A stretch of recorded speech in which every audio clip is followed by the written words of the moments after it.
Hey everybody, today I'm counting down my top 10 games of 2019. I thought 2019 was a really strong year for board gaming, particularly towards the end of the year. Loads of good games came out. Before I get started though, there are a couple of games that I'm sure would have made this list that I haven't played yet, such as Maracaibo by Alexander Pfister and Marco Polo 2. So maybe the last couple on my list would have been knocked off by them, but who knows. But before I get started though, I want to give a little honourable mention to number 11, which is Wingspan. I did really like the game. It's really fun, gorgeous to look at, great production, and it really did take the world by storm. But just a little bit too light for my taste to make it to the upper end, but I can definitely see the appeal of this one and do recommend it. So that's Wingspan at number 11. So let's get started at number 10. So at number 10, I have Twice as Clever. Now this is the sequel to Wolfgang Warsch's hugely successful roll and write game, That's Pretty Clever, or Ganz Schon Clever, depending on which language you speak. It's, as I said, a roll and write game where you are rolling dice, choosing dice and scoring points and combinations. Just the way that all the different mechanisms combine together and get huge combos and points is really rewarding and so much fun. Great app versions of this game, and it's got a real kind of addictive feel when you want to keep trying to beat your best score. This one's maybe got a little bit more gamified mechanisms in it, but still I like it equally as much and just as fun. So Twice as Clever, a really great roll and write game. At number 9, I have a very unsung gem here with Boo Muntu. Now this is a abstract style game by WizKids, and those are two general things that I'm generally not keen on. WizKids games are very hit and miss for me, and abstract games I tend to be a bit, not too keen on. But this one is a really nice one where you are navigating around this 8x8 grid of acrylic tiles. Those tiles have different animals on them, and those animals are important because they dictate how you can move on the board. And as you move from tile to tile, you're collecting those tiles, trying to score majorities in those different animals. It's really good fun. It's a nice family weight game, and it's just got a real kind of a nice feel about it. And it's got a cool thing about the scoring as well, is that when you pick up certain tiles, you can manipulate the scoreboard so that certain animals score more than other ones, depending on what you need. So a really pleasant game there, and I really hope this one gets some kind of wind behind its sails because it's a really nice game and nobody's talking about it. So that's Boo Muntu. At number 8, I have Medium. Now Medium is a super cool party game. Really simple, actually, probably one of the simplest party games I have in my collection, but a really nice one, and I'm surprised no one's come up with the idea before. It's by Greater Than Games, plays 2 to 8 players. Basically, all you do on your turn, or as a turn, is you have a hand of word cards, so does your person to your left and the right, and you are working with each of those in turn, both of you picking a card and then trying to find the medium in between those words. So for example, you could have maybe circle and car, and then all of a sudden on the count of 3 you've got to give the word association between the two, so it might say tire, for example, and if you get it right on the first chance then you get more points. But if you don't get it right the first chance, you use the 2 new words that you've got from the original clues and go from there. And the more you the longer you take, the less points you get. But it's nice that you work with your neighbours, which it has a nice flow to the game, or you can also work in pairs as well. But yeah, super fun party game, great laugh out loud moments, and just really good fun. That is Medium. At number 7, I have Merchants of Muziris. Now this is by Colossal Games, by John Cloudus. It's a really nice kind of trading style game in the vein of Jaipur or Byzance. You are essentially collecting these different kind of, I guess like herbs and spices and materials and trading them in for set collection bonuses. But you can also use the abilities on those cards to do different things. It has a worker placement style aspect as well, as you can go on these certain spots and sell your goods, or you can use the powers on the cards, or you can collect more cards from the market. It has a really nice flow, and there's great replayability because there's so many different kind of end game criteria cards you can use, and loads of different merchants you can use as well to make the game feel completely different.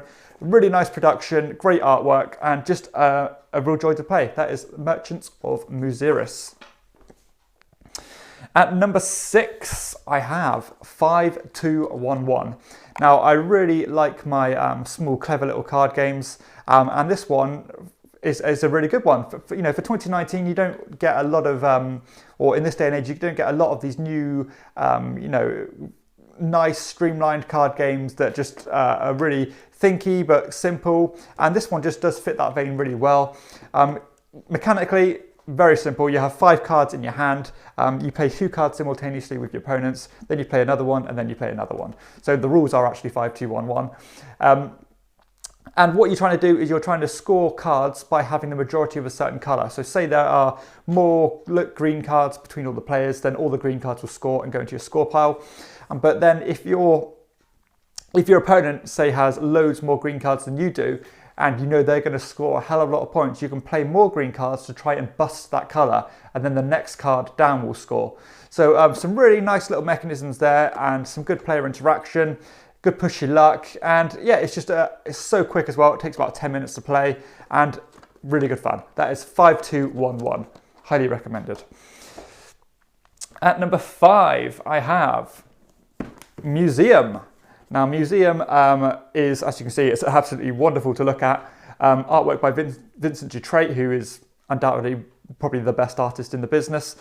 This is another family-weighted style game based on set collection, as you are filling up your museum full of different artifacts from around the world. You've not only have you got the different cultures, but you've got the different kind of genres as well, such as your nautical and your military, and you're trying to put them in different kind of collections that they kind of have a nice appeal and flow into one another. Artwork out of this world, really nice family-weight feel to it. You kind of got that dual card use, as not only are the cards based on what they are for points, but also as a currency to buy more cards. So you've got to be careful about what you play and when. Your discard piles are available to other players as well, because they can buy stuff from your discard piles. So you've got to be careful about what you're discarding. And it's just a nice, joyful game, and I really do enjoy it. Yeah, it's a nice one, and I think a lot of people could enjoy this one. That is Museum.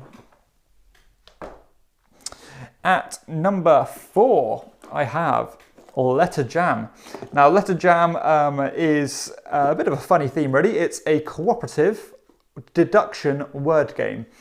So you're working together, trying to work out which words you have, which is kind of a weird thing, because you have a bunch of letters that form a word, and then one by one you're trying to guess those letters from the clues that your teammates are giving you. Because your cards are put up on these little stands that face away from you, so everybody else can see them apart from you, and then you're making words based on everybody else's letters and trying to deduce what those letters are, and eventually form an anagram, which will dictate whether you get the answer right or not.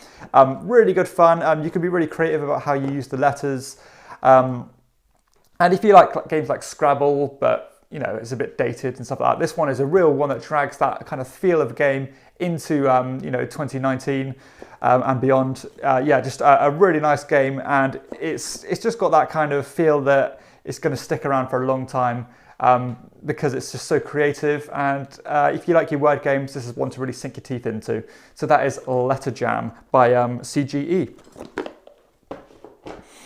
At number 3, I have Awkward Guests. Now, this is another deduction game. To be honest, this is a game that was released in 2016, but not in English. I mean, it hasn't been available in English until 2019, so I haven't decided to put it on the list. This is undoubtedly the best deduction game out there. It's a murder mystery, as you are trying to use these cards to deduce who has killed Mr. Walton in his mansion, what weapon he's used, if he's got an accomplice, and the motive behind the murder. But the deduction in this game is absolutely second to none. It's really dynamic and so much fun, as you are ticking off these different routes in this blueprint of a mansion, really trying to think and decide who's lying to you and who's not lying to you. And it's just so engaging and so much fun, and honestly, couldn't recommend this one enough. If you like your deduction, this one I think is pretty much leagues above the rest. That is Awkward Guests. At number 2, I have Glenmore 2 Chronicles. Now, this is by Funtails. It's by one of my top designers, Matthias Kramer. It's a tile placement game, and in my opinion, this is the best tile placement game on the market today. It's a pretty big box. There's a lot of content in this. as you are going around this almost time track rondel, picking up tiles, adding them to your tableau. It's an extremely rewarding game because when you place a tile, you activate all the other tiles around it and get a bunch of resources. Then you can trade those resources in for points. You're collecting tiles to get bonuses. You are navigating around on this almost like a mind map to get new abilities and stuff like that. A lot going on, but it's very streamlined. The scoring mechanism is interesting as well because you score relative to what your opponents are scoring. So if I have the most whiskey barrels, then I score in comparison to what my opponents have.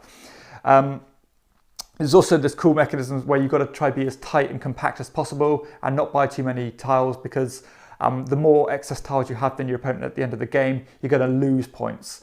The Chronicles aspect of this game is really interesting because you've got these different modules that you can put into the game to increase the complexity and just change the feel of it. But yeah, as a Euro tile placement game, this one is excellent, a true top tier game, and I couldn't recommend this enough. The production of this edition is out of this world, and yeah, it's almost a faultless game in my opinion, and I just want to play it more and more and more. That is Glenmore 2 Chronicles. And finally, at number 1, I have Trismegistus, the Ultimate Formula. This one is by probably my favourite designer, Daniele Tascini. It's a dice drafter, probably the heaviest dice drafter he's made. In fact, it definitely is the heaviest dice drafter he's made. You're picking up these dice with these different symbols on, trying to manipulate your different materials to try and make these different potions. It's a huge brain burnery style feel of the game because not only is the symbol important of those dice, the number of dice in that pool is important because that dictates the potency of your actions. So the more of dice there is in that pool, then the more actions you can take. The colour is also important because that can dictate what other actions you can take. You can piggyback off other players' actions, loads of different ways to score, loads of different mechanisms that can really, combine together, and you get these great kind of chain reactions as you draft a dice, and then you can pay gold to get upgrades and get new abilities, and it's just an absolute masterpiece in my opinion. I love the way everything fits together. It's so deep and complex, but in a good way. Loads to sink your teeth into in terms of its strategy. And it's just got everything you want for a Euro. Some people are saying it's a bit too complex and convoluted, but I think once you've played a couple of rounds, it's actually absolutely fine. It's not too bad at all. But the way that everything comes together and the different kind of routes you can take is just absolutely amazing. A great heavy Euro, Trismegistus, the Ultimate Formula. Definitely my top game of 2019, and went straight into my top 10, and I can even see it breaking my top 5 next year.